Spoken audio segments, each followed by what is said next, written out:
ഇന്നുണ്ടല്ലോ നമ്മളിതാ ഈ ഒരു ഈസി ആയിട്ടുള്ളൊരു ടോപ്പ് സ്റ്റിച്ച് ചെയ്യാൻ പോകുന്നത്. ഇതിന് ഐ തിങ്ക് കർട്ടൻ അതോ പില്ലോ കേസ് ഡ്രസ്സ് എന്ന് എന്തോ ആട്ടോ പറയുന്നത്. കാരണം അത്രയും കുറച്ച് ഫാബ്രിക് മതി ഈ ഡ്രസ്സ് സ്റ്റിച്ച് ചെയ്യാൻ. അപ്പോൾ അതിന് ഞാനൊരു 2 റെക്റ്റാങ്കിൾ പീസ് ഫാബ്രിക് എടുക്കുന്നുണ്ട്. എന്നിട്ട് ഞാൻ ഈ കാണിക്കുന്നത് വെച്ചാൽ നമുക്ക് ഇതിന് കഴുത്ത് വെട്ടേണ്ട ആവശ്യമില്ല. കഴുത്ത് മാർക്ക് ചെയ്യുക, ഷോൾഡർ മാർക്ക് ചെയ്യുക, ആ വക പരിപാടികളൊന്നുമില്ല. ജസ്റ്റ് മുകളിലത്തെ ഭാഗത്തു നിന്ന് താഴെ വരെ എത്രയാണ് കൈക്കുഴിയുടെ ലെങ്ത്ത് എന്ന് മാത്രം അറിഞ്ഞാൽ മതി. എന്നിട്ട് മുകളിലത്തെ ആ ഭാഗം ഉണ്ടല്ലോ, ഞാൻ ഈ വീഡിയോ കാണുന്ന പോലെ ഞാൻ മടക്കി അടിക്കുന്നുണ്ട്. പ്ലസ് അതിൻ്റെ അകത്ത് ഹോള്, അതായത് നാട കയറ്റാനുള്ളൊരു ഹോളും വിട്ടിട്ടാണ് മടക്കി അടിക്കുന്നത്. ഇനി ഇതാ ഫാബ്രിക് ഞാൻ പറഞ്ഞ പോലെ മുകളിൽ ഞാനതാ മടക്കി അടിച്ചിട്ടുണ്ട്. ഇനി 2ആയിട്ട് നമ്മൾ ഫാബ്രിക് ഫോൾഡ് ചെയ്യുന്നു. ഓക്കെ, 2ആയിട്ട് ഫോൾഡ് ചെയ്തിട്ട് ഞാൻ താഴെയും മടക്കി ഷേപ്പ് ചെയ്ത് അടിച്ചിട്ടുണ്ട്.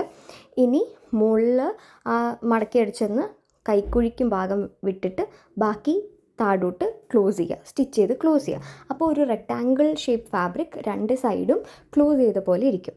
ഇനി നാട ഒരു സൈഡിൽ കൂടെ പിന്ന് യൂസ് ചെയ്ത് കയറ്റി ഫുൾ റൗണ്ട് കഴിഞ്ഞു കയറ്റിയ സ്ഥലത്ത് തന്നെ തിരിച്ചു വരും.